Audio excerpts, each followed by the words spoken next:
I think we find ourselves at a crossroads. There's one way to turn this around, maybe. My experience in talking to people about this is that they simply don't understand what's about to happen.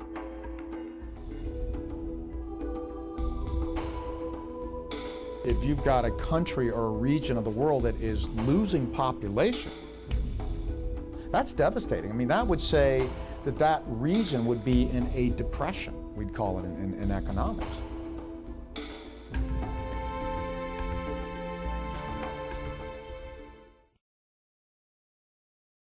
You know, there's been a great decline in maybe 70 countries now that are below replacement fertility. Replacement fertility is the number of childbirths per woman that is required to replace the existing population.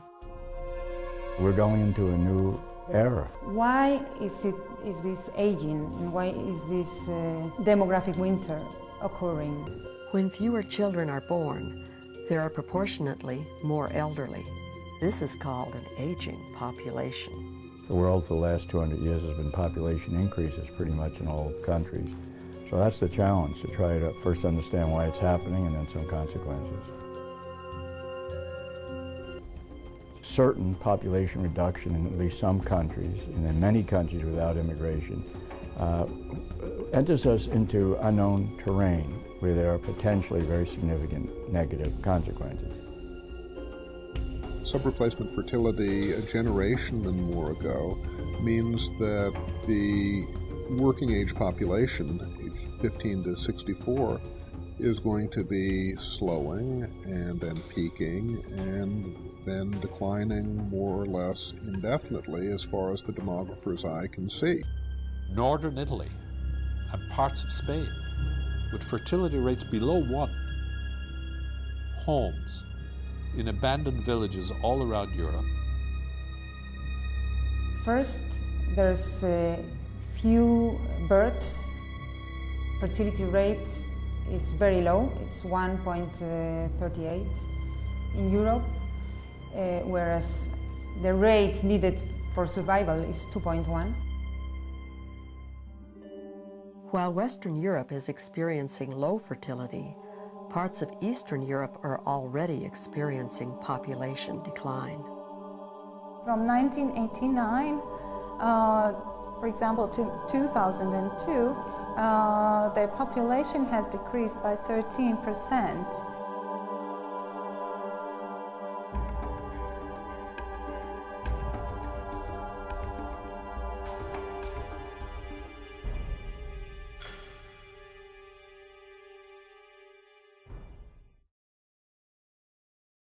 A lot of people I've talked to about this say, well, isn't it great if the birth rate is going down, because after all, that's fewer carbon footprints and less stress on Mother Earth. Not thinking about how much their own care is going to cost when they get older. This has to do with the fads and the way we frame our problems, and right now the framing is very much about global warming and population density, sprawl, and that kind of thing. And I don't mean to say that those things don't matter, but that doesn't mean that other things don't matter and that we're not facing social and economic problems that are also related to population decline. The United States will face severe problems even before population itself may begin to decline. Imagine if all your taxes went for nothing but Social Security and Medicare, and you still didn't have health care as a young person. All right, so we face real challenges here. Low fertility levels, which is the main cause of declining populations, means we don't have so many people in working ages compared to those who are retired and collecting retirement and other benefits. How are we going to finance it in the future? It's also true that never in history have we had economic prosperity accompanied by depopulation. Well, human capital refers to the knowledge, skills, information that people have. Modern economies are based on information and knowledge, not physical strength, but mental command of different types of information and skills. So it's the foundation of modern economies. Any economy that doesn't have substantial investments in its people's human capital won't be able to become a modern or a rich economy.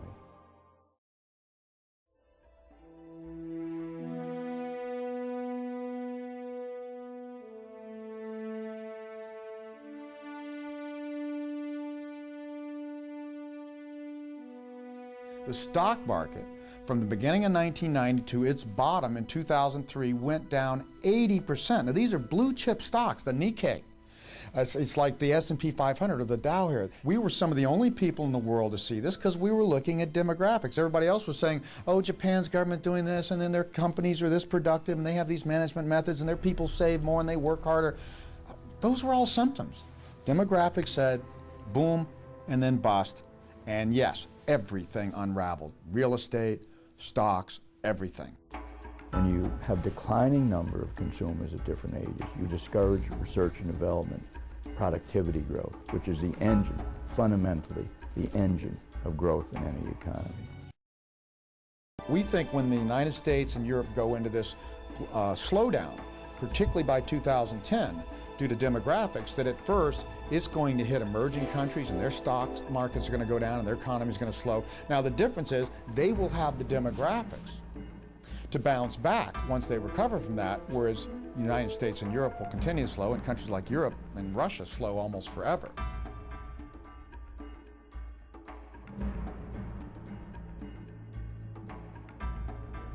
Russia, to me, is a big problem waiting to happen, because they've been a major military power in the past. They still have a lot of access to that potential power. All that power has declined, but now they're going to go into an economic crisis. Russia's government is going to be dealing with a collapsing economy, much greater falling taxes.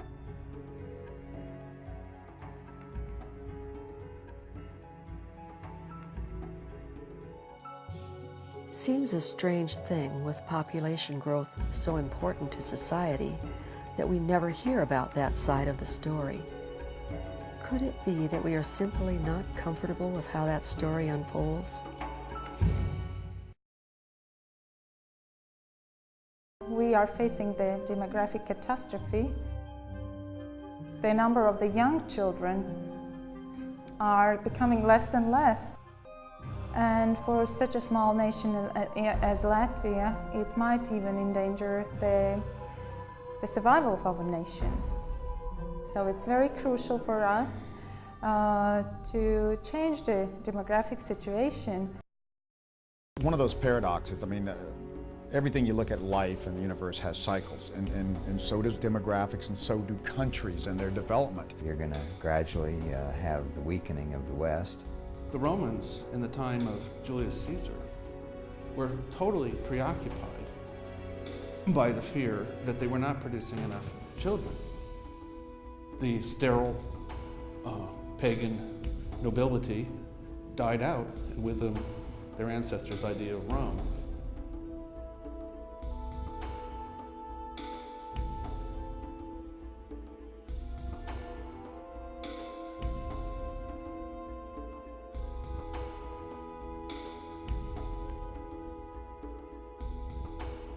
You look back in history and no part of the world stays dominant forever. I mean, Rome was great, and now they're, Italy's doing well, but they're nowhere near leading the world. And Greece used to absolutely dominate innovation and philosophy and science.